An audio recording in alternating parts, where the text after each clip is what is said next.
Sudah.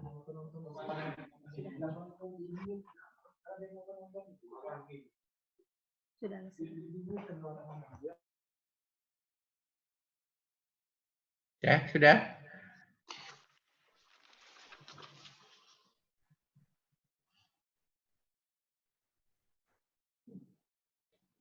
Siap, panitia? Silakan, Prof. Siap. Oke. Assalamualaikum warahmatullahi wabarakatuh.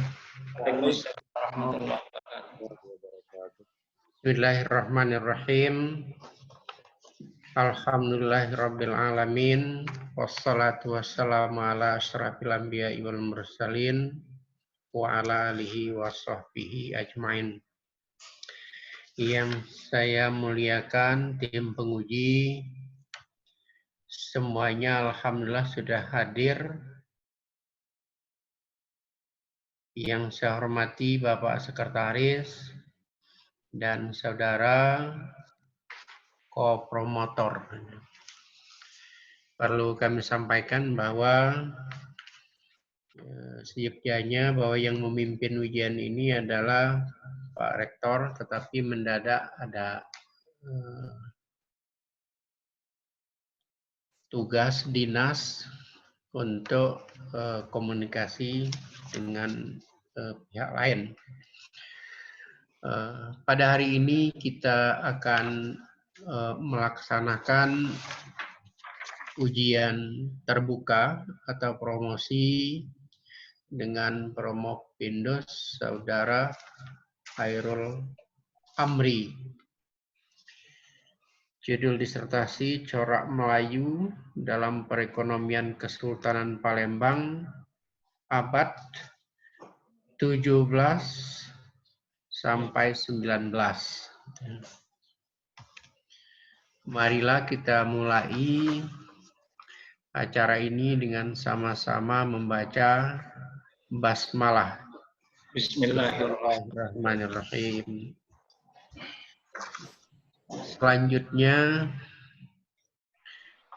saya akan memperkenalkan tim penguji kepada Saudara Khairul Amri dan saudara-saudara yang sempat hadir dan mengikuti ujian ini.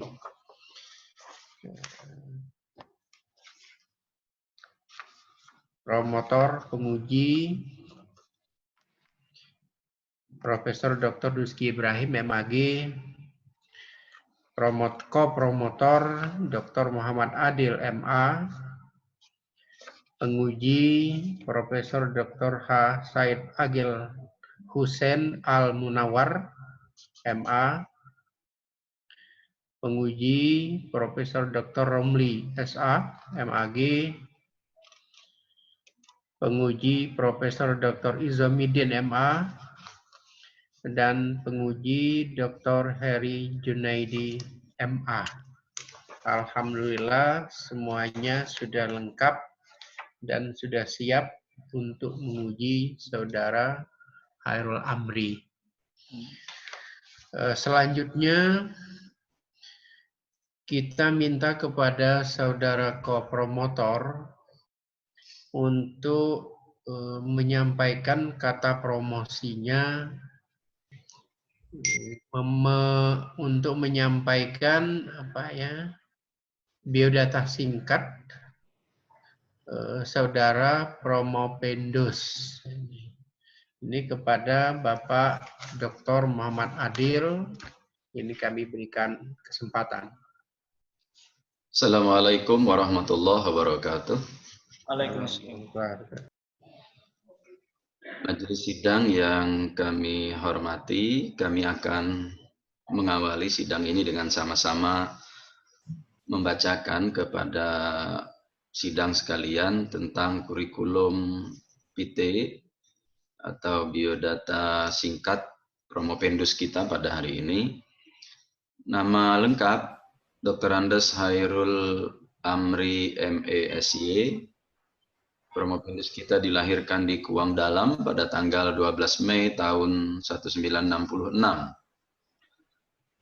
Khairul Amri mengikuti perkuliahan di Pasca Sarjana UIN Raden Patah Palembang angkatan 2017 dengan nomor induk mahasiswa 17031003, beragama Islam, pekerjaan sekarang adalah dosen dengan jabatan akademik lektor.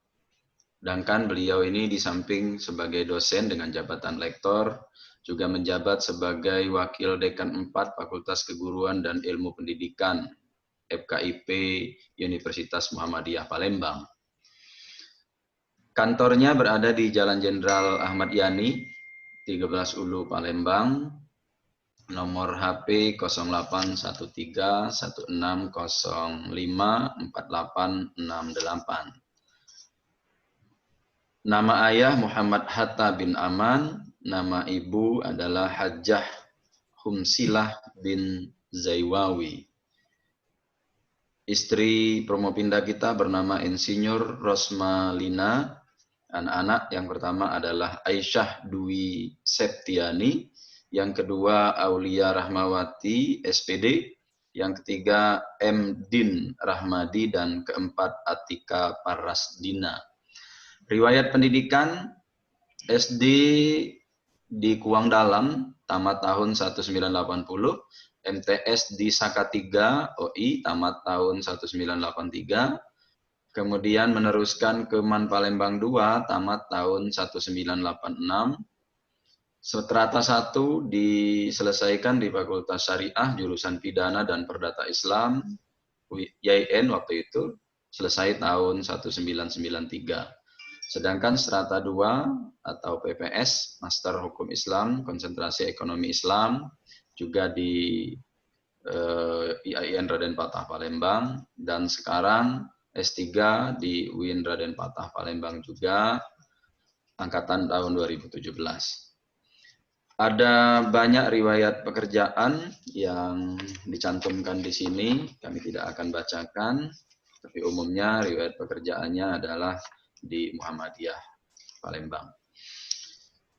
Karya ilmiah promopindus kita ada beberapa, diantaranya akan kami bacakan. Pertama, model pengelolaan fiskal Rasul SAW dalam konteks pengelolaan fiskal Kota Palembang, hibah Kemenristek Dikti tahun 2017. Kelemahan sistem ekonomi kapitalisme menurut Muhammad Syarif Hudori dalam karya Fundamental of Islamic Economic System, Jurnal Ekonomi Syariah. Masih banyak lagi karya tulis promopendus kita, umumnya tentang ekonomi. Jadi kalau seandainya sekarang itu tulisan disertasi beliau tentang ekonomi, karena memang sepertinya konsentrasinya di bidang ekonomi. Hasil yang kami amati selama kami bimbing bersama dengan promotor Profesor Dr. Rizky Ibrahim MAG, promopindus kita hari ini kami anggap layak untuk kita promosikan dalam sidang majelis ujian terbuka promosi doktor pada hari ini. Barangkali itu saja yang kami bisa sampaikan, Pak Ketua. Kami akhiri dengan Assalamualaikum warahmatullahi wabarakatuh. Waalaikumsalam warahmatullahi wabarakatuh. Terima kasih Pak Ko-Promotor. Nanti tolong bersiap untuk memberikan tausiah setelah berakhir. Tim penguji yang saya muliakan, kita akan mendengarkan terlebih dahulu paparan dari saudara Promopindus Khairul Amri. Untuk selanjutnya nanti kita akan berdialog. Kepada saudara Promopindus kami berikan waktu selama lebih kurang 10 menit. Silakan. Assalamualaikum warahmatullahi wabarakatuh. Alhamdulillah wa syukurillah wa la haula wa la quwata illa billah, amma ba'du. Yang saya hormati Ketua Tim Penguji Profesor Dr. Rizky Ibrahim MAG, merangkap sebagai promotor, Yang saya hormati Dr. Abdurrahman MAG sebagai sekretaris. Yang saya hormati Dr. Muhammad Adil MA selaku co-promotor. Yang saya hormati Profesor Dr. Romli SA MAG selaku penguji. Yang saya hormati Profesor Dr. Izomedin MA selaku penguji. Yang saya hormati Dr. Heri Junaidi MA selaku penguji. Yang saya hormati Profesor Dr. Haji Said Husain Agil Husain Al-Munawar MA selaku penguji. Alhamdulillah Rabbil Alamin, pada hari ini tanggal 20 Mei 2020 bertepatan dengan 27 Ramadan 1441 Hijriah, saya diberikan kesempatan untuk mempresentasikan hasil penelitian saya dengan judul Corak Melayu dalam Perekonomian Kesultanan Palembang abad ke-17 dan 19. Latar belakang masalah yang menarik dari penelitian ini, sesungguhnya metode memotret berbagai teori-teori yang mengatakan bahwa Kesultanan Palembang dalam memperoleh pendapatan, meningkatkan kesejahteraan dan menjadi maju dengan menerapkan monopoli oligarki. Sementara faktanya, Sultan itu adalah orang Palembang, orang Melayu, beragama Islam, berada di Kesultanan Palembang. Mengapa terjadi demikian? Sedangkan perekonomian Kesultanan Melayu Palembang itu berorientasi kepada ekonomi kekeluargaan, ekonomi kebersamaan, ekonomi kerakyatan. Begitu juga dengan perekonomian Islam. Nilai moral Islam masuk di dalam perekonomian. Nilai kebersamaan, nilai musyawarah, kekeluargaan, gotong royong dalam membangun keberuntungan bersama, berekonomi berbasis kerakyatan. Begitu juga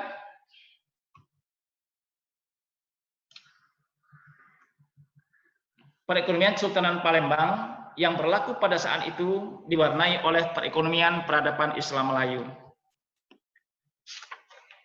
Adapun rumusan masalah yang menjadi titik fokus, pertama, bagaimana perekonomian Kesultanan Palembang pada abad ke-17 dan ke-19 Masehi. Kemudian yang kedua, bagaimana ekonomi politik Kesultanan Palembang pada abad ke-17 dan 19. Yang ketiga, bagaimana corak Melayu dalam perekonomian Kesultanan Palembang pada abad ke-17 dan 19. Kerangka teori dalam penelitian ini menggunakan Jeren teori, Medel teori, dan Applied teori. Jeren teori, teori ekonomi Islam, teori ekonomi Melayu. Medel teori, teori asimilasi, Islam Melayu dan kepemimpinan. Applied teori, ekonomi kerakyatan dan ekonomi kekeluargaan. Metode penelitian dalam penelitian ini, metode pendekatan dalam penelitian ini dengan menggunakan pendekatan sejarah, analisis historis, yaitu pendekatan yang memiliki kekuatan dalam menggunakan konsep ilmu-ilmu sosial, meliputi 4 tahapan kerja.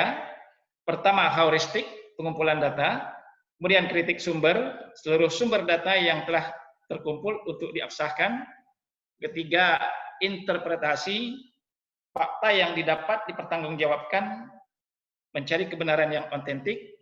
Kemudian yang keempat, langkah terakhir, penulisan interpretasi menjadi tulisan sejarah. Hasil penelitian, konstruksi Kesultanan Palembang dengan menerapkan sistem monopoli, ekonomi dan perdagangan, perdagangan bebas, perdagangan gelap, dibantu oleh struktur kelembagaan kesultanan. Sementara pendapatan Kesultanan Palembang diperoleh dari bantuan Tekso, Sah Bandar, Tibantukon, Raban Jenang, Kepungutan, dan Sikap. Komoditas yang diunggulkan dari hasil produksi adalah komoditas lada dan timah dari Bangka. Sultan memiliki pengaruh yang sangat kuat di daerah sehingga menguasai seluruh barang-barang impor dan melakukan terhadap rakyat. Sultan sebagai penguasa tunggal menerapkan harga jual barang impor untuk ditukarkan dengan komoditas perkebunan rakyat. Keunggulan perekonomian yang dibangun dengan semangat kemelayuan berdasarkan moral Islam menjadi faktor pendorong dan penggerak yang memberikan corak ekonomi baru, sehingga corak Melayu memberikan jejak di mana-mana. Ekonomi politik Kesultanan Palembang. Struktur ekonomi politik Kesultanan Palembang tidak jauh berbeda dengan struktur ekonomi politik pemerintahan yang ada di Jawa. Ekonomi politik Kesultanan Palembang dibantu pejabat negara, mancanegara, pepatih, Pangeran Nata Dirja, Nata Agama, Temenggung Karta, dan Pangeran Citra. Pepatih mengawasi pengumpulan pendapatan, menerima laporan semua urusan terkait pajak, menguasai alat perlengkapan perang, memberikan kebijakan terkait kebijakan sultan. Syah Bandar menangani perekonomian perdagangan, keluar masuk komoditas di pelabuhan, termasuk perselisihan awak kapal. Dampak corak Melayu terhadap perekonomian. Perekonomian Melayu ditegakkan atas dasar kebersamaan, kerjasama ekonomi, kesamaan kultur dalam arti luas, bukan bersifat kapitalistik, berbasis ekonomi kerakyatan yang berpihak kepada ekonomi yang lemah. Orang Melayu tidak mengenal pemisahan antara nilai sosial dan nilai ekonomi, tidak terlalu mementingkan keuntungan maksimal.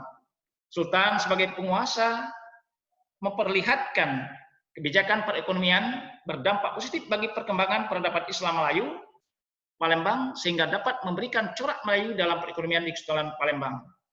Indikator corak Melayu dalam perekonomian dapat dilihat dari sektor produksi, distribusi, konsumsi, dan transaksi. Novelty, kebaruan. Sultan tidak murni menerapkan monopoli ekonomi perdagangan. Monopoli Sultan ditujukan untuk melindungi rakyat dari kolonialis.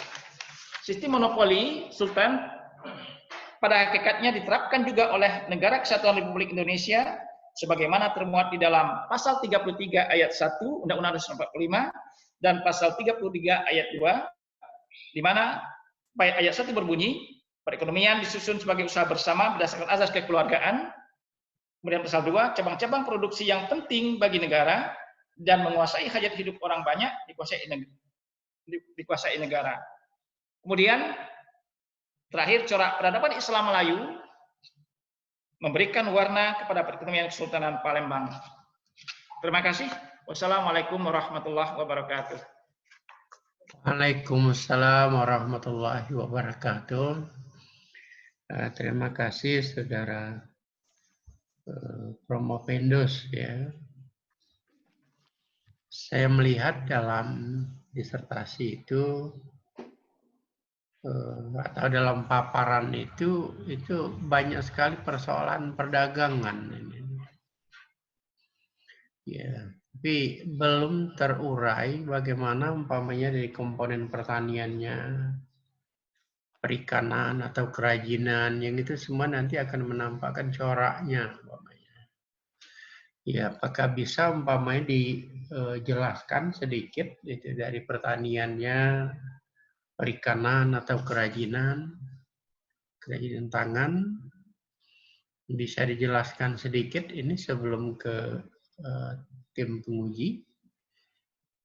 Dipersilakan Pak Khairlamri. Terima kasih Ketua tim penguji izin untuk menjawab. Kalau kita melihat dari aspek corak pertanian, perkebunan, perikanan, dan tambang, ini merupakan corak ekonomi kesultanan, di mana ekonomi kesultanan itu dibangun hanya untuk memenuhi kebutuhan sendiri. Dia belum begitu menyebar luas seperti ekonomi-ekonomi yang berlaku seperti sekarang. Nah, corak ekonomi kesultanan itu pada dasarnya ekonominya hanya mampu untuk memenuhi kebutuhan sendiri. istilahnya sekarang adalah subsistem. Hanya golongan keluarga yang bisa dipenuhi. Demikian, Prof. Oke, terima kasih.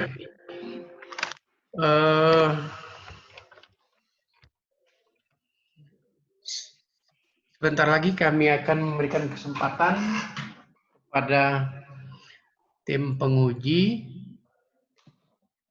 Untuk yang pertama, kami memberikan kesempatan kepada Bapak Profesor Dr.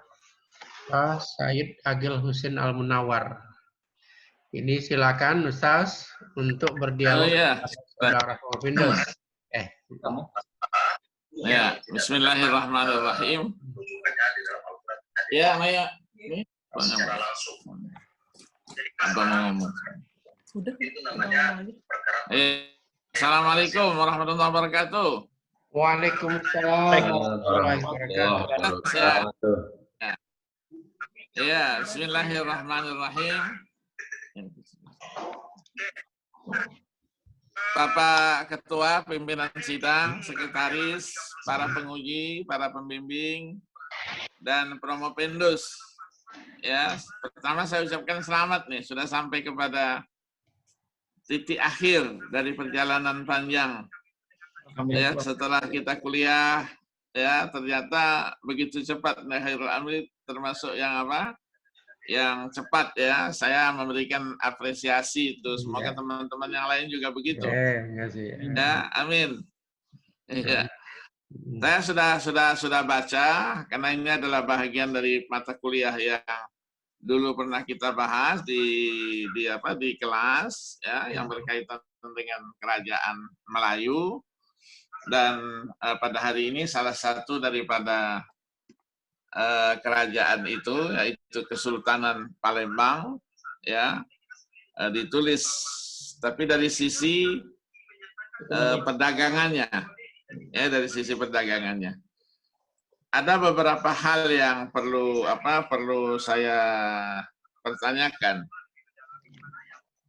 Disertasi ini secara umum sebetulnya adalah untuk menolak tuduhan bahwa Sultan Palembang dalam perdagangannya itu menggunakan sistem monopoli. Ya. Ya, ini tujuan utamanya begitu kan? Iya, Prof. Begitu. Akhirnya bagaimana? Di tujuan akhir bagaimana? Sebagai seorang sultan yang memimpin sebuah kerajaan Melayu, dan Melayu itu dulu kita pernah kuliah itu Melayu, apabila disebut Melayu itu identiknya dengan Islam. Iya. Maka ketika orang membaca tidak mungkinlah itu terjadi. Sebagai seorang Muslim yang diberi jabatan sultan, dia melakukan perdagangannya dengan sistem monopoli. Karena sebagai seorang Muslim pasti tahu bahwa monopoli itu dilarang. Ya, al-ihtikar itu pasti ya mamnu' dia di dalam apa? Di dalam syariat Islam. Ya. Bagaimana menurut Promopendus? Makasih Prof. Izin menjawab. Ya. Dari penelitian yang saya lakukan ini, saya itu timbul bertanya-tanya, apakah memang benar Sultan ini di dalam perdagangan, ekonomi perdagangan itu monopoli. Sementara dia adalah orang Melayu, orang Islam, hidup di wilayah Melayu, kemudian dia dikenal juga sebagai harismatik, orang yang suka musyawarah.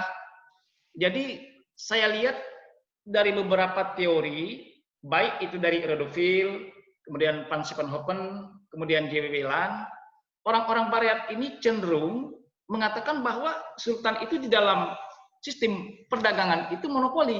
Nah, inilah yang menjadi pertanyaan saya. Apakah emang betul itu, Prof? Setelah saya teliti, Sultan ini dengan sifat harismatiknya ini, dengan sifat musyawarahnya ini, beliau juga menetapkan hukum itu berdasarkan Al-Quran, Undang-Undang Simbur Cahaya, kemudian dengan Undang-Undang Merdeka. Saya berkesimpulan bahwa Sultan ini tidak totalitas di dalam mengambil pendapatan itu berdasarkan monopoli. Dia mengambil tindakan itu untuk melindungi rakyat supaya jangan sampai tekanan-tekanan dari dunia barat itu rakyat menjadi tidak berdaya. Ini menurut saya, Prof. Ya.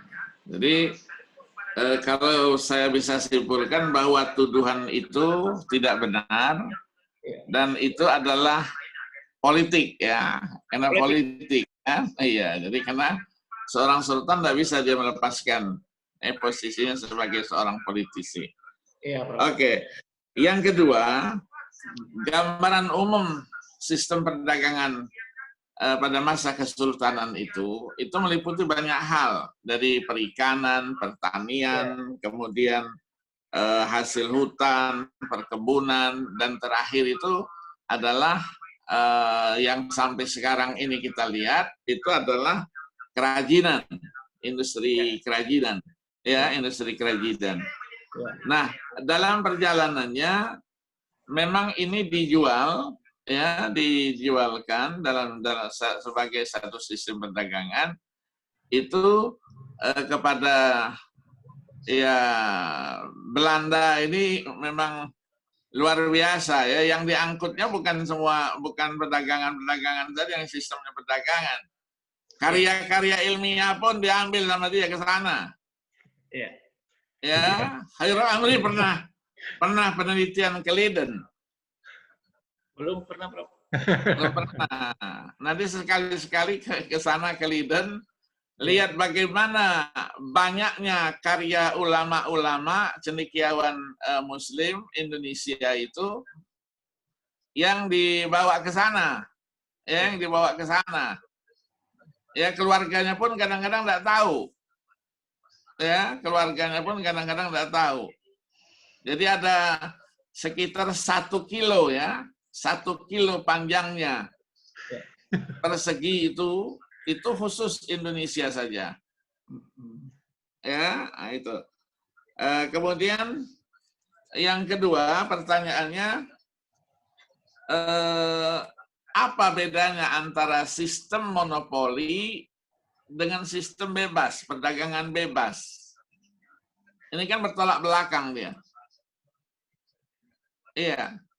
Apa bedanya antara sistem monopoli dengan sistem perdagangan bebas? Ya. Ya, oke, silakan. Terima kasih, Prof. Ingin menjawab. Kalau kita lihat pertanyaan pertama tadi, kesultanan itu di dalam sektor pertaniannya, sektor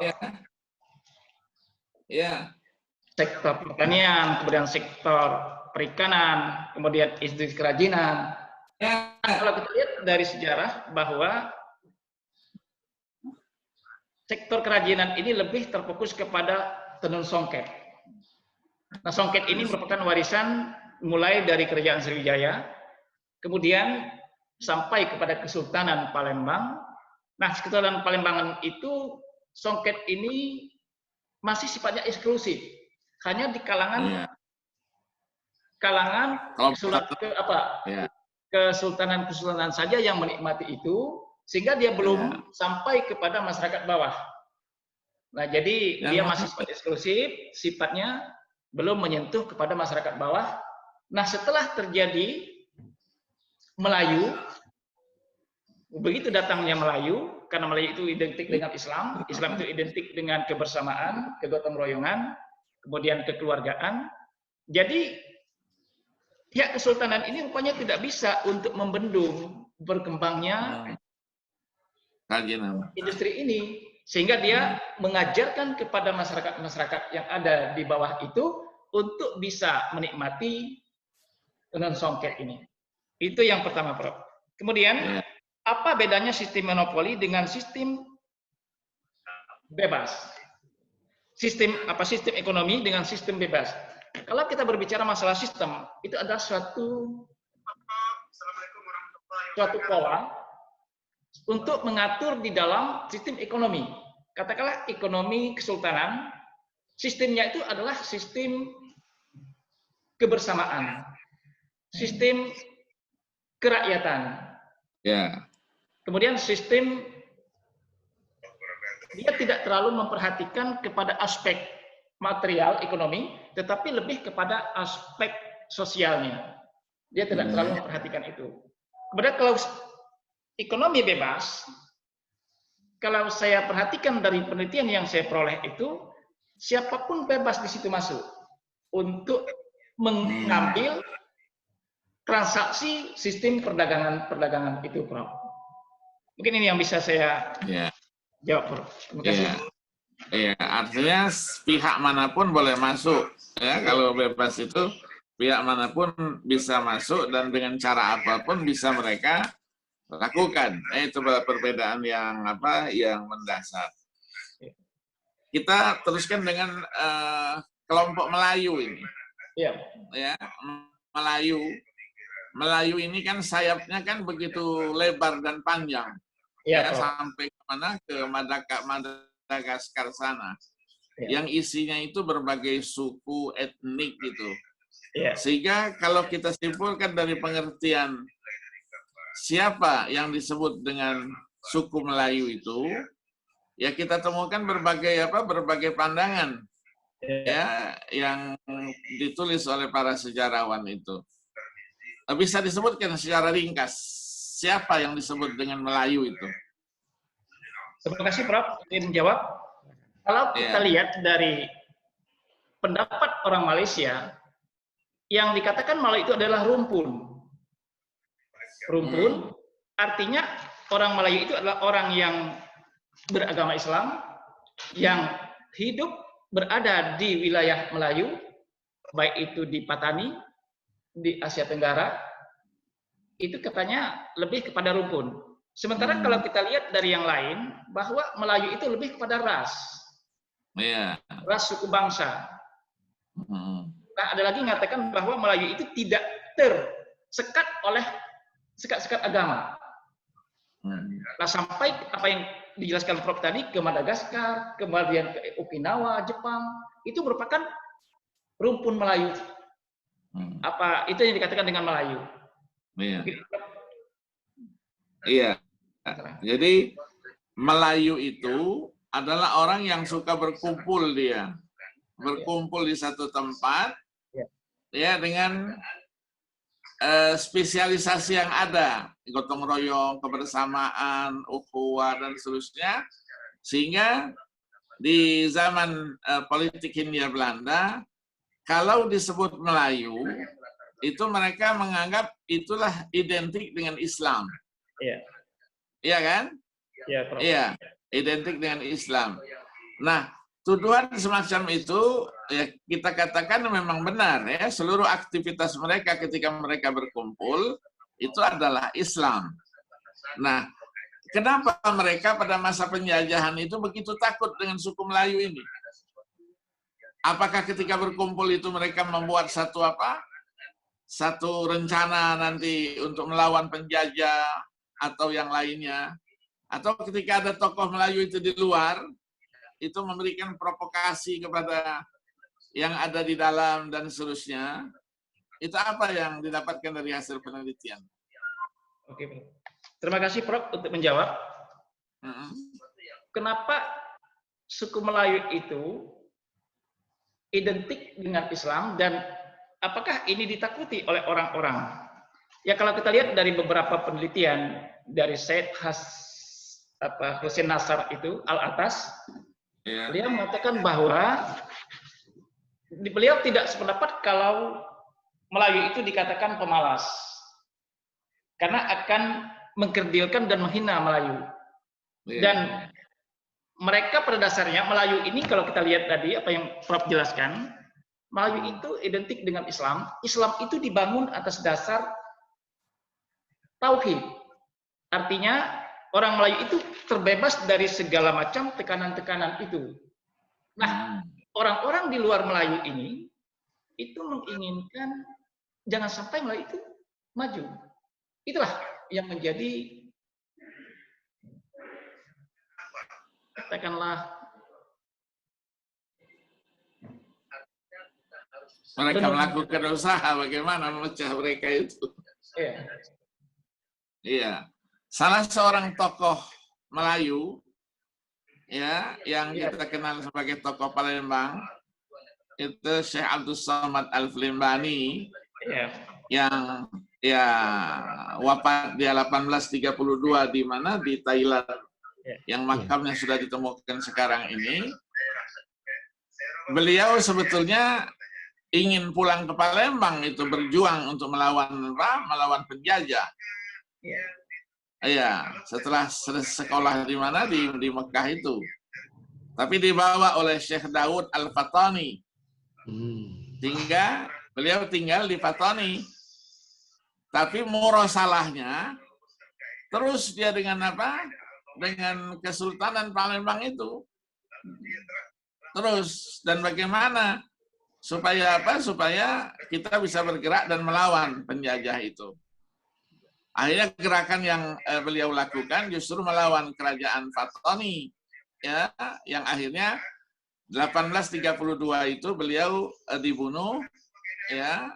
Kemudian dalam sejarahnya kepalanya diserahkan kepada raja, ya, dan menyampaikan kepada raja bahwa inilah ya yang selalu melawan pemerintahan gitu. Nah, ini bisa kita baca di riwayat hidup daripada Syekh Abdul Somad Al-Flimbani ini. Jadi Melayu ini, suku Melayu ini semangat jihadnya karena memang dilatar belakangi oleh agama Islam, ya, untuk melawan segala bentuk kekerasan, segala bentuk penjajahan, ya kan? Nah, termasuk Sultan Mahmud Badarudin sendiri kan? Kenapa dia dibuang sampai ke Maluku sana? Karena Belanda menganggap kalau dibiarkan di sini, provokasinya akan masuk ke tengah-tengah masyarakat Melayu yang notabene mereka adalah orang-orang yang tidak senang dengan penjajahan itu. Ya, bagaimana Prof. Pendus memberikan gambaran sekitar itu? Terima kasih Prof. Izin menjawab. Kalau kita lihat dari pemimpin-pemimpin Melayu, termasuklah Sultan Muhammad Badarudin II, Sultan Muhammad Jawa Wikromo, kemudian Bahaudin. Iya. Pada dasarnya tokoh-tokoh ini tidak menginginkan di dalam kesultanannya itu dijajah oleh bangsa-bangsa asing. Terbukti dengan berbagai macam perjanjian-perjanjian, walaupun ada perjanjian, masih ada celah-celah untuk menyelamatkan masyarakat Kesultanan Palembang pada masa itu dan rakyat pada masa itu. Dan jiwa jihadnya memang tinggi, dia tidak akan pernah menyerah, tidak akan pernah kata mengkhianati bangsanya, karena dia ingin menyelamatkan bangsanya sampai-sampai dia dibuang di daerah Ternate itu, Prof. Iya. Iya. Oke, mungkin yang terakhir, disertasi itu akan menjadi sebagai satu karya yang baik. Apalagi ketika kita berbicara sejarah. Ya kan? Ya, Prof. Sejarah. Di sini banyak juga tokoh-tokoh disebut di sini, ya, dalam tulisan. Ya, misalnya Ibnu Khaldun. Ya, Prof. Ya, yang pemikirannya dijadikan sebagai dasar juga dalam penelitian ini, ya, itu sebaiknya itu dibuatkan kapan mereka hidup itu, atau dalam kurung paling tidak tahun wafatnya. Iya, Prof. Ya, ada di halaman 32 itu ada disebut Ibnu Khaldun. Iya, Ibnu Khaldun. Kalau yang membacanya akademisi, ya tahu dia siapa Ibnu Khaldun dengan mukaddimahnya itu. Tapi kalau orang awam biasa, ya mereka tidak tahu. Ya, itu sebagai contoh saja. Mungkin dikasih tanda kurung itu, ya, wafat itu 808 Hijriah misalnya.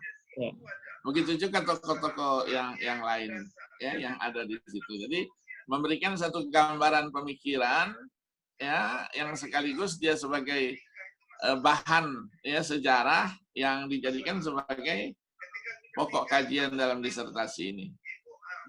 Terima kasih. Selamat ya, Khairul Amri ya. Ya, sudah ujian sekarang, walaupun belum tentu lulus atau tidaknya belum tentu. Ya belum tentu, tinggal Pak Romli ini nggak mau ngasih lulus atau enggak, ini nggak tahu saya. Ya, selamat ya, selamat ini hadiah menghadapi apa? Menghadapi Idul Fitri. Jadi kalau khutbah nanti sudah enggak Dr. Andes Khairul Amri lagi, enggak, sudah Dr. Khairul Amri begitu. Jadi agak ada gaungnya sedikit itu. Ya, selamat ya. Terima kasih buat semua. Iya. Assalamualaikum warahmatullahi wabarakatuh. Assalamualaikum warahmatullahi wabarakatuh. Terima kasih Pak Profesor Dr. Husin Anggel Munawar ya. Ini banyak hal itu. Yang pertama tadi Ustaz, kalau nanti dalam channel Ustaz ada kesempatan untuk ngirim dosen ke Leiden, ini dosen Palembang ini mohon diberikan. Iya, karena iya betul. Iya, karena banyak sekali tadi tulisan-tulisan orang Palembang ya.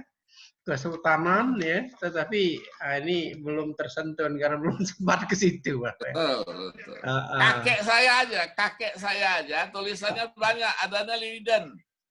Nah, ayah saya enggak punya. Kakek saya aja. Iya. Kemarin juga Jakarta ada Kiai Ahmad Sanusi. Ahmad Sanusi dari Ciamis. Itu ternyata beliau banyak menulis kitab-kitab hadis. Lebih dari 84 kitab. Yang ada hanya 50, ada 30 saja. Yang ada hanya 30. Jadi masih ada 50 lebih kitab itu adanya di Leiden. Ya, saya usulkan ya kepada keluarganya coba dicari dana dari bupati atau bagaimana supaya bisa ke sana. Dan diminta naskah itu dikasih sama mereka, kita beli. Nanti ada loketnya, kita isi formulir, naskah apa yang kita perlukan, kita bayar, dan langsung dikasih sama kita naskah itu dan dalam bentuk sudah sebagai seperti buku yang berjilid. Iya. Iya, kami mohon itu. Iya. Terima kasih. Dia Pak Dr. Adil ini pengenan ke situ nih, Bro. Oke. Ya, sekali lagi terima kasih. Nah, kemudian Saudara Promopendus tadi menarik lagi yang lain bahwa ada kaitan dari tokoh-tokoh sejarah kita ya. Yang terkait dengan ada murasalah komunikasi melalui surat dengan kesultanan nanti ya, dan kukira banyak hal lain mungkin yang perlu untuk penyempurnaan itu nanti ya. Nah yang terpenting tadi juga ini kan pendekatan sejarah ya. Memang kita kalau kuliah dengan Prof. Agil ini memang keteteran kita kalau masalah sebut namo ini nih. Selalu dia itu masalah tahunnya ini yang keteteran ini nih. Ya, saya ingat sekali waktu kuliah di Medan ini, Prof. Hadis ya. Oke. Terima kasih. Berikutnya ini kami beri kesempatan kepada Prof. Dr. Romli Saimage. Mana Prof-nya? Ya, silakan Prof. Dalam menetapkan hukum perkara-perkara nawazil seperti yang coba bersama. Halo, Prof. Prof. Romli. Suaranya masih di mute. Oh iya. Ada. Assalamualaikum warahmatullahi wabarakatuh. Ini pertama salam untuk Profesor Dr. Agil ini. Jauh di Jakarta, Prof. Alhamdulillah. Yang saya hormati Ketua dan Sekretaris Sidang Ujian Promosi Doktor atas nama Saudara Khairul Amri, para penguji yang hadir pada kesempatan ini. Saya ingin menanyakan beberapa hal ya. Tapi sebelum itu pertama saya ingin menyampaikan apresiasi kepada Saudara Khairul Amri. Pertama, Saudara Khairul Amri ini kader saya ini. Ya, Prof. Ya, alhamdulillah sampai saat ini beliau sudah sampai batas akhir ya, usaha untuk menyelesaikan tugas pendidikan beliau. Insya Allah pada hari ini berakhir. Ya. Saudara Khairul Amri, saya ingin menanyakan 3 hal saja. Tadi belum tergambar walaupun sudah disinggung oleh Prof. Agil tadi dan juga oleh Ketua Sidang Pak Profesor Durski. Kita perlu eksplorasi sektor ekonomi apa saja yang berkembang pada masa Kesultanan Palembang antara abad ke-18 sampai ke-19 itu. Sektor-sektor ekonomi apa saja. Mungkin bisa saudara gambarkan secara ringkas sektor atau bidang ekonomi apa saja yang berkembang. Ya, silakan. Terima kasih Prof. Izin menjawab. Kalau kita lihat dari sektor-sektor pertanian yang berkembang pada masa Kesultanan Palembang. Sektor ekonomi apa saja, bidang ekonomi apa saja yang berkembang? Ya. Berkembang itu pertama sektor perkebunan, pertanian, kemudian sektor industri pertambangan seperti tambang timah di daerah Bangka dan Belitung. Kemudian kalau sektor pertanian itu yang menjadi bahan rebutan pada masa itu adalah lada, sampai ke orang-orang Eropa merebut masalah itu. Nah, jadi sektor-sektor ini oleh Sultan itu memobilisasi masyarakat untuk membuat lahan-lahan baru untuk menggenjot bagaimana lada ini bisa banyak. Itu maksudnya saya begini. Coba saudara gambarkan dulu sektor-sektor ekonomi yang berkembang pada masa abad ke-18 sampai 19 itu. Karena itu bagian dari pendapatan negara ya. Dan sekaligus nanti karena dia sebagai pendapatan negara sekaligus untuk kesejahteraan rakyat pada masa itu. Nah, jadi sektor pertanian misalnya perkebunan apa? Sektor pertambangan apa atau industri apa? Sektor perdagangan apa? Nah, kemudian perikanan. Jadi banyak berapa sektor itu yang terkait dengan kan pendapatan negara itu kan didukung oleh berbagai sektor ekonomi. Iya, Prof. Sehingga nanti kita akan sampai kepada pertanyaan saya terakhir akan sampai kepada kesimpulan kemakmuran negara itu didukung oleh sektor ekonomi di bidang ini, bidang ini, bidang ini, bidang ini. Oke, ya. Tergambar di sini sektor pertanian, sektor perdagangan, sektor industri, sektor perikanan, ya perdagangan. Berapa sektor itu? Ini penting karena nanti kita akan melihat posisi Kesultanan Palembang ketika itu. Ya. Bisa tidak secara ringkas itu digambarkan? Terima kasih Prof untuk menjawab. Kalau dari sektor pertanian, Sultan itu memberikan kebijakan. Bentar, saya ingin ini secara urut saja. Sektor apa? Pertama pertanian, kedua apa? Pertanian. Kedua apa? Sektor industri pertambangan, timah. Pertambangan ketiga. Nomor 3 itu adalah industri kerajinan. Kerajinan. Industri ya. Tadi disebut oleh Prof. Agil tenun ya. Iya, tenun.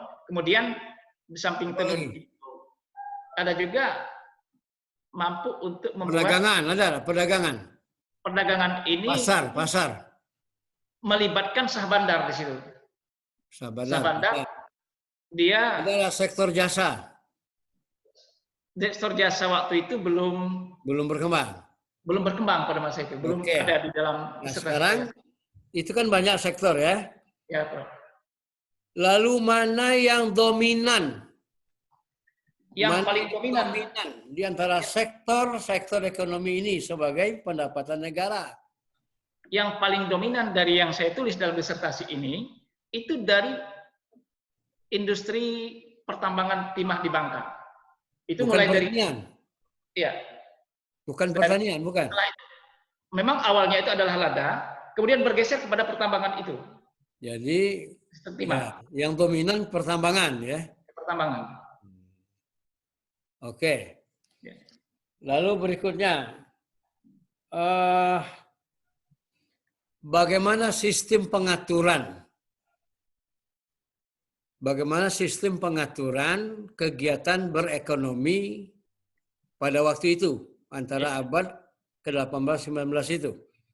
Artinya aturan yang digunakan atau dengan kata lain bagaimana kendali ya yang digunakan, bagaimana kendali sultan terhadap kegiatan ekonomi pada waktu itu.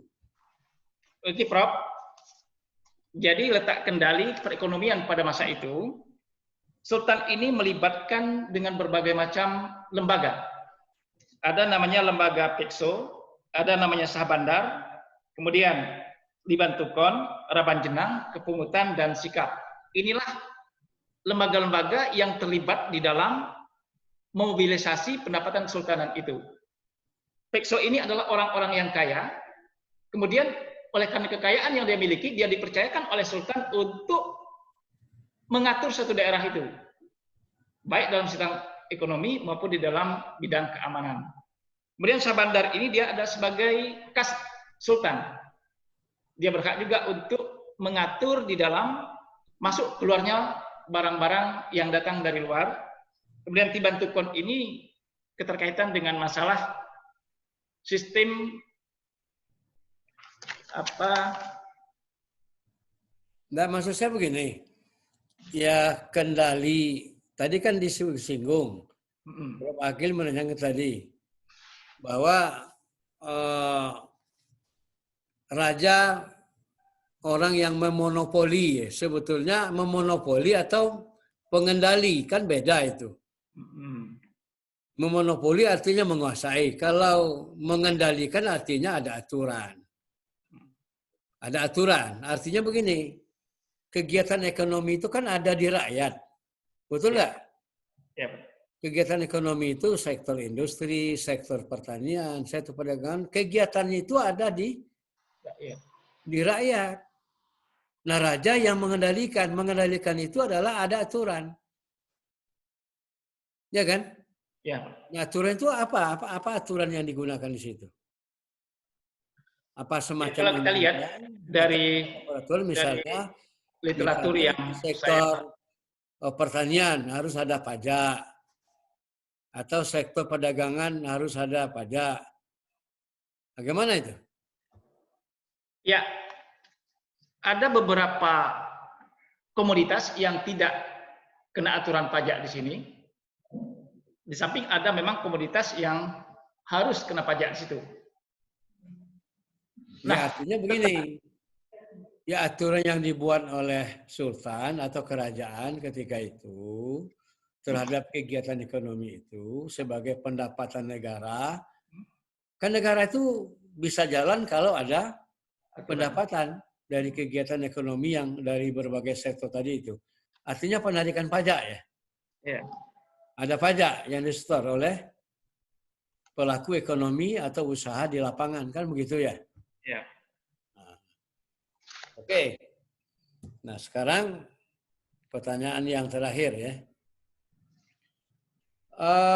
Ini kegiatan ekonomi, Anda meneliti kegiatan ekonomi pada masa Kesultanan Palembang antara abad ke-18 sampai dengan abad ke-20 ya. Ya. Abad ke-20. Abad ke-19, berarti hampir 2 abad itu. Nah, ingin melihat corak ya. Corak artinya warna. Ya. Nah, yang saudara maksudkan di sini corak Melayu di sini apanya itu? Ya, saya makasih Prof ingin menjawab, izin menjawab. Saya mengambil judul corak Melayu dalam perekonomian Kesultanan Palembang ini bukan makna hakiki, tetapi sekedar makna majazi. Kalau saya lihat, karena corak Melayu dalam perekonomian Kesultanan Palembang ini, bagaimana Melayu itu bisa memberikan corak terhadap perekonomian kesultanan, di mana selama ini diasumsikan bahwa kesultanan itu identik dengan ekonomi monopoli. Nah, begitu masuk Melayu ini memberikan corak perekonomian di situ. Jadi corak di sini bukan berarti dalam arti hakiki, tetapi arti majazi di sini. Memberikan warna. Warnanya diwarnai dengan Melayu. Melayu itu identik dengan Islam. Jadi ekonomi kesultanan itu diwarnai oleh Islam di situ. Ya, artinya begini, tentu harus diidentifikasi. Ya. Nanti kita bisa mengatakan ini corak Melayu, ini corak bukan Melayu. Ya. Kan begitu? Ya. Nah, jadi corak di sini artinya bentuk, warna, ya. Ya. Kan begitu kalau dikatakan corak. Nah, sekarang Melayu itu identik dengan Islam. Nah, bagaimana itu memberikan bentuk identik dengan Islam itu? Paling tidak harus ada alat ukurnya. Dapat tergambar tidak di disertasi saudara ini? Bahwa nanti kegiatan ekonomi yang berkembang, yang berlangsung antara ke-18 dengan abad ke-19 itu adalah kegiatan ekonomi yang bercorak Melayu. Bentuknya untuk Melayu. Ya. Misalnya... Mana ini, Pur? Ini recording, ini ulangan ya? Terima kasih, Prof. Ingin menjawab. Ya. Ukuran ekonomi Melayu itu, kita lihat di sini pada abad ke-16 itu ada Undang-Undang Sibur Cahaya.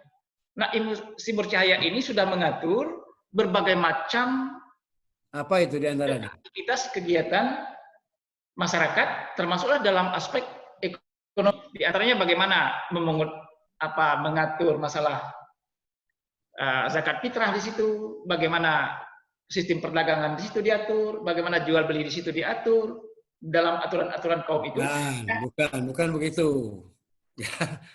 Jadi maksud saya harus ada alat ukur ya. Misalnya azas, misalnya ekonomi itu berkembang berdasarkan azas kebersamaan, azas kekeluargaan, azas ta'awun. Ada dirumuskan di situ. Ada, Prof. Nah, itu yang paling penting. Jadi saudara nanti pada akhirnya dapat sampai pada kesimpulan ekonomi yang berkembang pada masa Kesultanan Palembang antara abad ke-18 sampai dengan abad ke-19 itu adalah ekonomi corak Melayu yang azasnya kekeluargaan, azasnya perlindungan, azasnya kebersamaan, menolong, bukan monopoli. Kira begitu. Ya, jadi tolong nanti ini diperhatikan ya. Ya. Saya kira itu Pak Ketua. Terima kasih. Selamat buat Saudara Khairul Amri. Ya. Assalamualaikum warahmatullahi wabarakatuh. Waalaikumsalam warahmatullahi wabarakatuh. Ini yang terakhir itu sangat menarik. Ini Pak Khairul Amri itu ya. Coba yang apa ya? Ada karakteristik orang-orang Melayu itu mungkin perlu ditambahkan memang itu ya. Untuk mengukur kalau umpama dalam sektor ekonominya itu sesuai dengan karakteristik Melayu itu, nah baru bisa menentukan apa itu adalah corak ekonomi Melayu. Itu mungkin itu menarik ini kan nanti disempurnakan ya. Terima kasih Prof. Romli. Berikut kami memberikan kesempatan kepada Profesor Dr. Izamuddin MA. Silakan, Prof.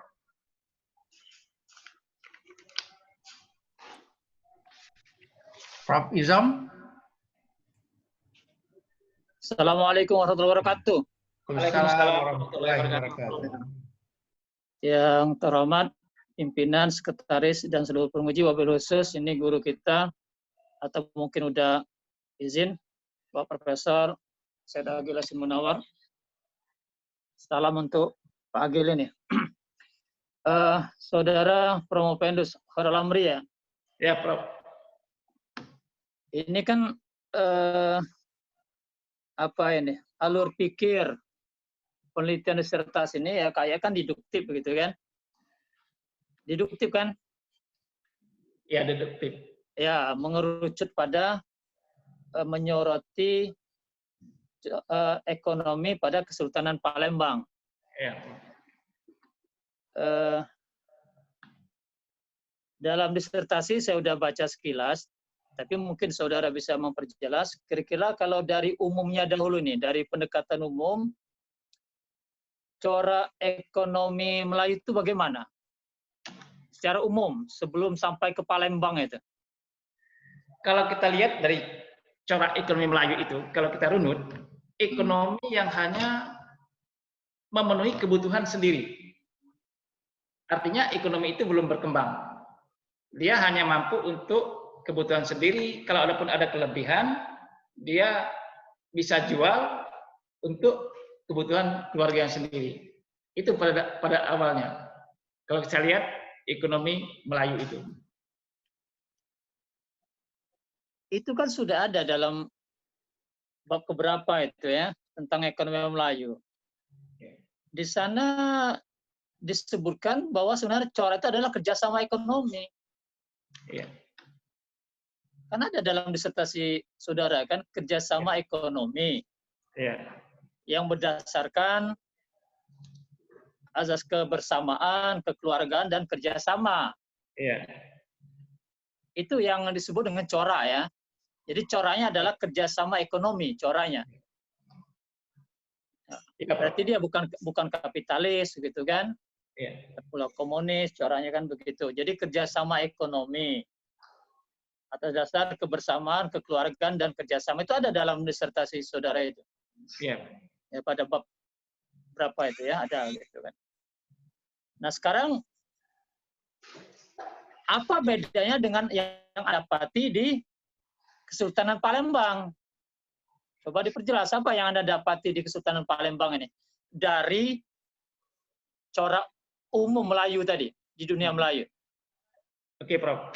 Saya mungkin izin menjawab, Prof. Ya. Saya mungkin mengambil dari hulunya dulu, Prof. Kalau kita lihat dari Kesultanan Palembang, Kesultanan Palembang ini di dalam sistem ekonominya itu diorientasikan kepada ekonomi monopoli.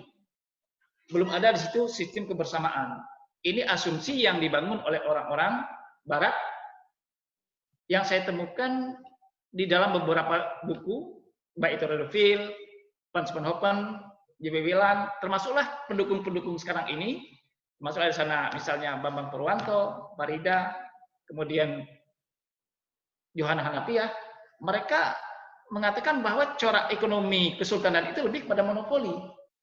Nah, tapi setelah saya pelajari dari beberapa ya literatur, nampaknya sultan ini dia orangnya karismatik, orangnya humanis. Kok bisa seperti itu?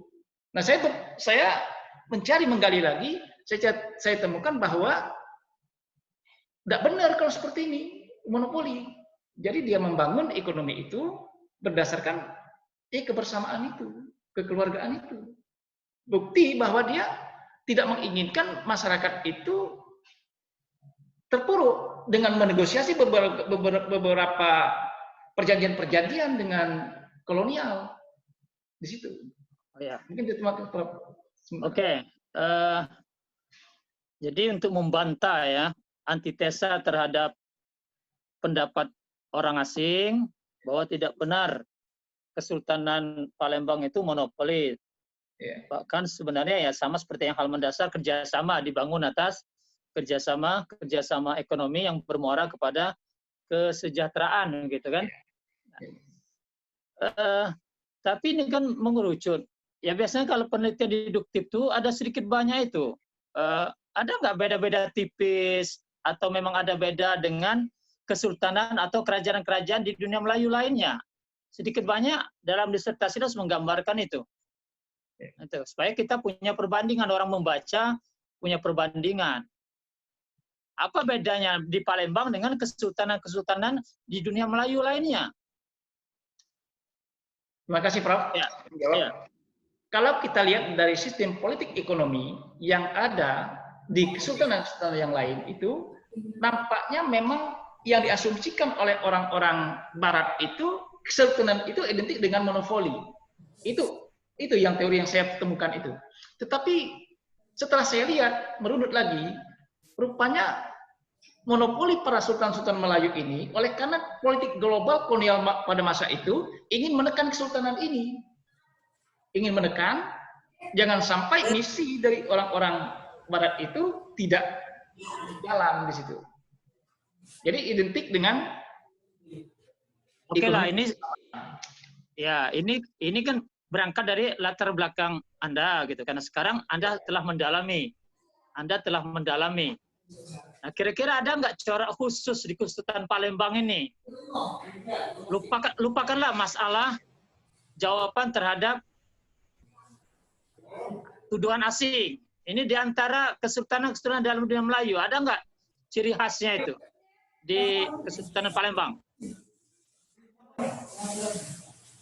Kalau saya lihat ciri khas dari Kesultanan Palembang ini dari dalam corak ya. Ya, corak kesultanan ini dari dalam melaksanakan kerjasama nih gimana di Kesultanan Palembang dalam melaksanakan kerjasama ekonomi?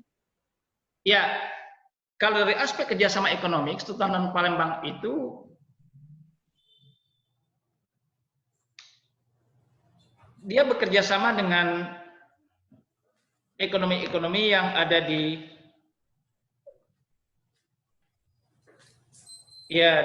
daerah Riau dengan ekonomi menjual ladanya untuk apa?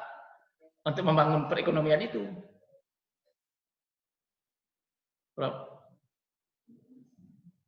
Ya itu kan dari segi jenis ini ya, jenis komoditi gitu kan. Dari segi sifat kerjasamanya gimana ya? Ada nggak ciri khasnya?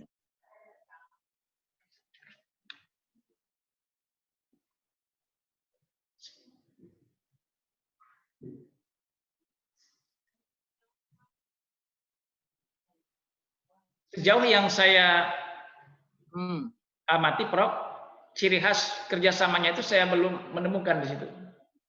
Iya. Oke, ini yang terakhir ya. Selalu dibilang bahwa corak ekonomi Melayu identik dengan Islam. Ini identiknya seberapa besarnya begitu kan? Tadi Anda bilang bahwa ada musyawarah, gitu kan? Ada musyawarah ya. Saya nggak pernah dengar ekonomi itu musyawarah itu. Musyawarah itu untuk narik keputusan, itu politik, bukan masalah ekonomi itu. Ya, ya. Berarti kalau dalam Melayu ada musyawarah, berarti itu melebihi Islam gitu kan? Dalam ekonomi Islam nggak ada istilah musyawarah, yang ada ya kebersamaan, kekeluargaan, kerjasama gitu kan? Nah, jadi kira-kira gimana ini aspek apa namanya ya unsur Melayu dan identik dengan Islam gimana Anda membacanya itu coba? Ya, terima kasih Prof ingin menjawab. Kalau kita lihat memang kalau kita melihat bangunan ekonomi itu lebih pada ekonomi kekeluargaan, ilmu ekonomi kerakyatan. Sementara kalau musyawarah itu lebih kepada kesultanan dihadapkan dengan persoalan-persoalan yang pelik. Memang bukan masuk pada masalah ekonomi, tapi lebih kepada masalah politik. Politik pada saat kesultanan itu mengalami hal-hal yang rumit untuk dipecahkan, maka dia melibatkan berbagai macam tokoh di situ. Jadi musyawarah di sini bukan dari aspek ekonomi yang saya masukkan di situ, Prof. Ya, itu kan kritik saya. Jadi dalam ekonomi nggak ada musyawarah.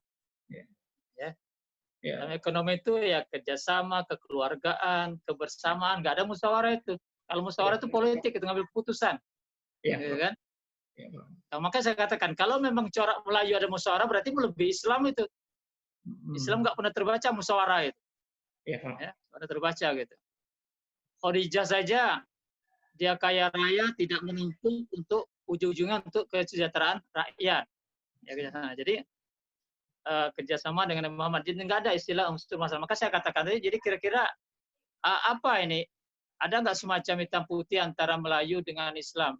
Sempat nggak ada Anda baca-baca itu? Yang salah satu yang saya angkat musyawarah, itu saya nggak temukan musyawarah itu. Berarti ada di Melayu kalau begitu. Ya gimana itu?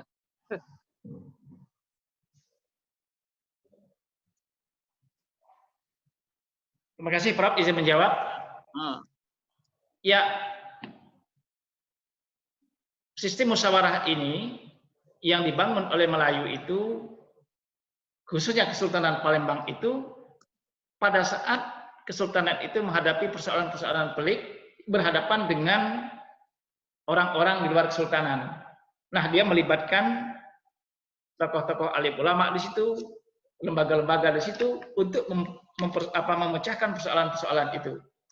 Dan musyawarah ini ya warisan dari Islam di situ, Bro. Ya, umpamanya satu lagi nih ya, umpamanya dari tadi kan dikatakan bahwa dasarnya adalah prinsip tauhid.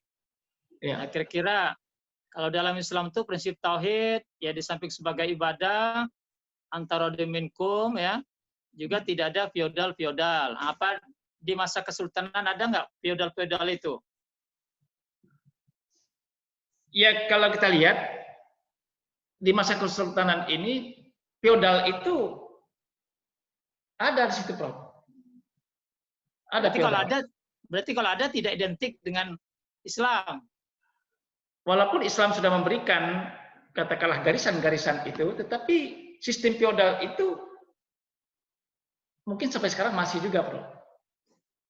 Apa yang maksud feodal itu? Feodal itu artinya mereka yang bekerja kepada seseorang ya tanpa ada sikap pembelaan itu feodal. Ya artinya menghalalkan segala cara gitu kan. Iya. Feodal. Oke, cukup Pak Ketua. Terima kasih. Assalamualaikum warahmatullahi wabarakatuh. Selamat ya Pak Heru. Terima kasih, Prof. Iya. Waalaikumsalam warahmatullahi wabarakatuh. Terima kasih nih Prof ya. Jadi saudara Propendos itu ya berarti corak yang dimaksud itu kerjasama ekonomi ya. Sebenarnya menarik persoalan musyawarah itu tadi coba diindikan itu ya. Ya coba nanti ketika umpamanya ya kalau namanya Melayu itu sudah Islam, apalagi Kesultanan ini kan sudah Islam kan? Ya sudah, Prof. Ya kemungkinan coba lagi kata ini tadi dicari anunya ya.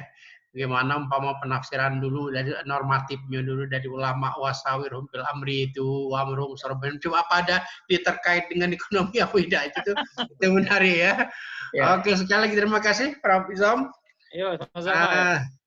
Ini terakhir dari tim penguji ini. Nah, kami beri kesempatan Dr. Heri Junaidi MA. Silakan, Heri. Oke. Bismillahirrahmanirrahim. Assalamualaikum warahmatullahi wabarakatuh. Waalaikumsalam. Pimpinan sidang, Prof. Huski, Sekretaris Sidang, tim panitia, wabil khusus para dewan penguji. Saya mendapat ujian terakhir. Jadi sebetulnya sudah semua diuji ini. Akan saya tambahkan saja beberapa hal saya kira. Saya lihat begini. Sudah ada perubahan disertasi yang luar biasa dari pola pemikiran Promopendus. Artinya Promopendus sudah tahu posisi bahwa posisi Promopendus sekarang adalah ada upaya membantah, gitu ya. Jadi membantah pandangan tentang konteks ekonomi ekonomi kesultanan tuh yang dipandang negatif itu dirombak. Oke. Tadi menarik di terakhir itu ada beberapa saya ingin coba mengembangkan saja. Pertama adalah begini. Kalau sudah membantah, artinya tadi ditanya oleh Pak Izom, corak kekhasan Kesultanan Palembang dari sisi ekonominya itu yang kekhasannya atau kebaruan kekhasannya apa? Apa yang kamu lihat tadi? Konsep apa, Hairul? Ya, terima kasih, Prof. Izin menjawab. Kalau saya lihat corak ekonomi kekhasan dari Kesultanan itu bisa dilihat dari 3 sisi. Pertama, dari aspek distribusi, kedua dari aspek produksi, dan ketiga dari aspek transaksi. Nah, ini corak yang ingin saya soroti keterkaitan dengan ekonomi Kesultanan ini. Oke. Artinya, sebetulnya mudah saja menjawab tadi, bahwa sesungguhnya Kesultanan Palembang Darussalam ada corak Melayunya itu dia pro for artinya apa? Pro kepada masyarakat bawah, kelompok-kelompok bawah. Tetapi dia menggunakan sistem ekonomi politik kan gitu. Sebenarnya sudah ada itu di tempat Anda itu. Itu jadi kalau misalnya Anda jawab apa kekhasannya, yaitu ekonomi Melayu kita, ekonomi Kesultanan kita sebenarnya propor. Ya. Jadi itu. Nah, saya ingin melihat, coba saya nggak ngerti tadi. Anda selalu bicara tentang Hairil, Promopendus bicara mengarah ke sumber cahaya. Coba bisa menjelaskan itu hubungan sama sumber cahaya. Simbur cahaya itu gimana? Karena ada pakarnya ini, pakar simbur cahaya ini. Ekonomi terus hubungan ke simbur cahaya, terus itu gimana? Coba bisa Anda bisa bayangkan untuk mengembangkan dari sisi yang kamu tulis. Silakan. Terima kasih, Prof. Izin menjawab. Saya mengambil dari sisi simbur cahaya, karena di simbur cahaya ini ada yang berkaitan dengan masalah ekonomi menurut saya. Karena di sana ada keterkaitan dengan masalah jual beli di situ, ada keterkaitan dengan pengurusan masalah zakat di situ, kemudian ada juga berkaitan dengan masalah perdagangan di situ. Itu diatur di dalam simbur cahaya yang pada bab aturan kaum gitu.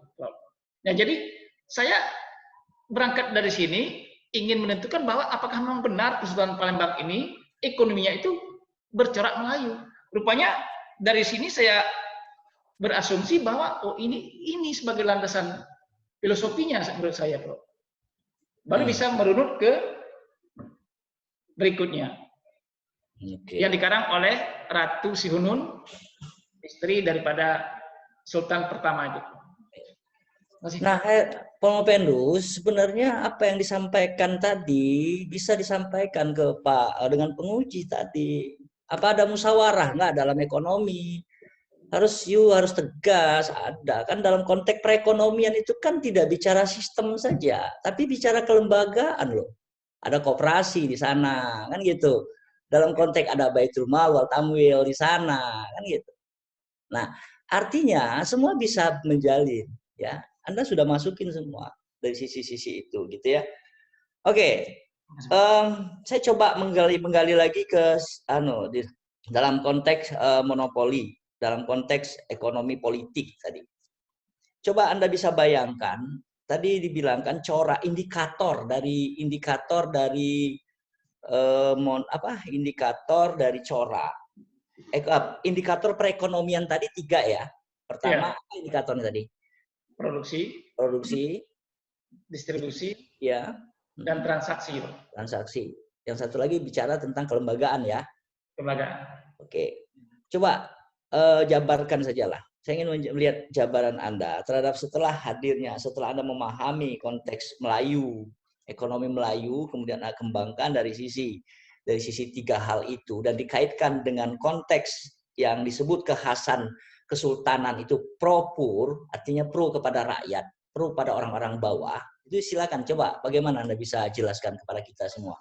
Terima kasih, Prof. Izin menjawab. Kalau kita lihat indikator ekonomi Kesultanan itu bisa kita lihat dari 3 sisi. Pertama dari sisi produksi. Di sini Kesultanan selama ini dipahami selalu monopoli, berbicara ingin kaya sendiri. Ketika terjadi adanya budaya Melayu, corak Islam itu muncul dalam konteks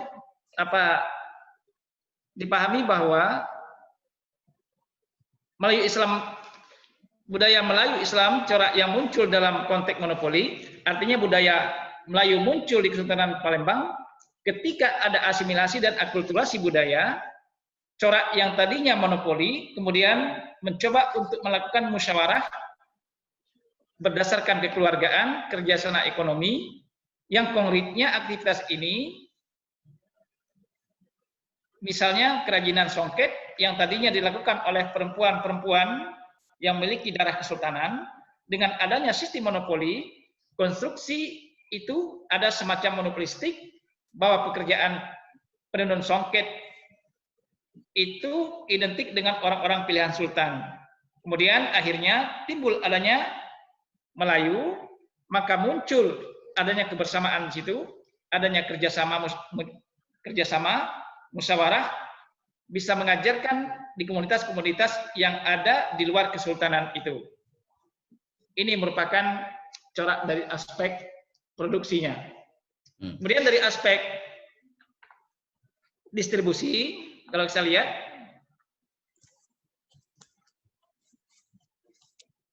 selama ini Kesultanan Palembang mendistribusikan komoditas yang ada di masyarakat untuk dijual ke Sultan, kemudian Sultan menjual komoditas tersebut kepada POC dan seterusnya. Disinilah muncul pola distribusi lebih kepada kelembagaan kesultanan yang bercorak monopoli. Artinya, selama ini kelembagaan itu lebih berorientasi pada politik makro, bagaimana orang-orang POC jangan masuk. Dan adanya corak Melayu, rupanya Sultan itu tidak bisa sendirian melaksanakan distribusi itu, masyarakat perlu dilibatkan. Kemudian masyarakat diajak untuk menjual barang-barang yang dihargai berupa komoditas-komoditas hasil pertanian dan komoditas-komoditas yang lain. Jadi artinya bahwa yang muncul bahwa sesungguhnya kajian kesultanan itu sesungguhnya sudah sangat care terhadap masyarakat kalangan bawah ya. Jadi supaya untuk selama ini misalnya songket yang hanya dibawa dalam konteks kesultanan sekarang sudah ditarik, diajarkan kepada komunitas-komunitas bawah gitu ya. Oke, terima kasih. Saya kira nggak banyak. Terakhir nih, terakhir. Kalau nanti setelah jadi doktor, Anda jadi staf ahli gubernur bidang ekonomi Melayu.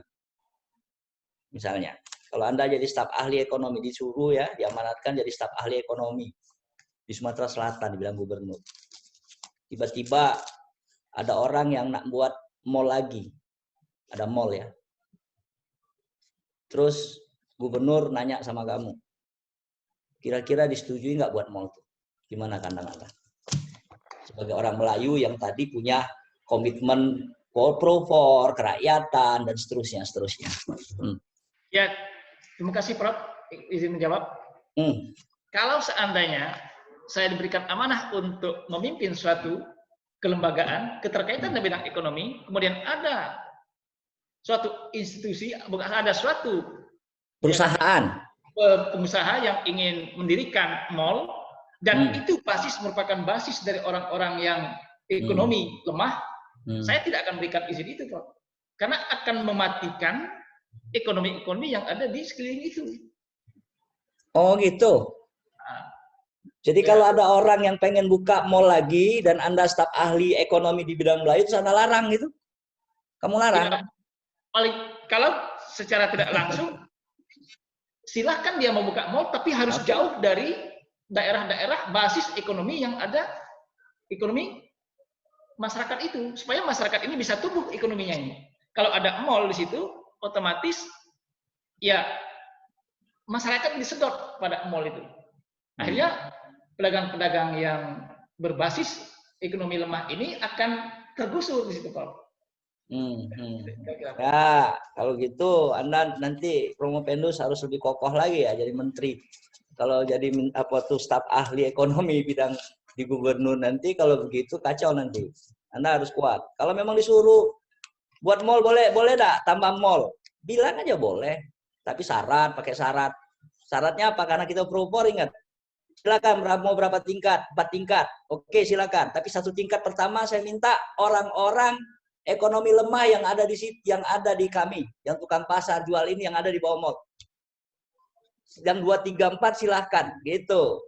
Kan kita kan bilang tadi bahwa Anda itu, bahwa orang kita ini adalah orang ekonom, orang Melayu kan, ada punya nilai-nilai Islam. Jadi harus begitu. Yang bawah itu khusus untuk kalangan itu, masyarakat bawah yang punya usaha-usaha kecil, itu di bawah. Masalah kotor-kotor itu urusan ini. Kita nggak mau lagi kalangan penjual-penjual bawah, UKMK itu di pinggir-pinggir, di mal-mal itu kan malu kita. Sekarang kita harus buat. Nah, Anda harus bisa begitu nanti Promopendus ya, kalau Anda menjadi seorang staf ahli atau seorang menteri atau seorang apa. Saya kira itu Pak Ketua Ya. Sidang. Terima kasih. Yang terakhir itu mengingatkan Ya, terima kasih ini ekonomi Melayu. Assalamualaikum warahmatullahi wabarakatuh. Waalaikumsalam warahmatullahi wabarakatuh. Ini menarik ini kalau nanti Pak Saudara Promopendus ya. Ya sebanyak-banyaknya lah katanya dibikin maulid, tapi kita berasan minta setingkat gitu ya. Gitu kira-kira ya. Oke. Ya. Makasih. Kemudian banyak hal lain nanti persoalan corak masih tadi ini Saudara Promopendus ya.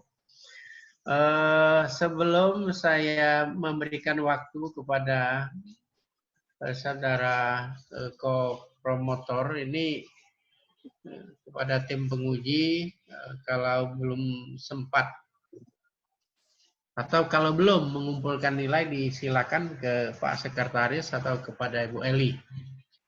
Terima kasih. Tim penguji yang saya muliakan, ini kesempatan kami berikan kepada Bapak Dr. Muhammad Adil untuk menguji. Silakan. Baik, Assalamualaikum warahmatullahi wabarakatuh. Waalaikumsalam. warahmatullahi wabarakatuh. Pak Ketua, saya mohon maaf karena pencahayaan di ruangan saya tidak terlalu baik.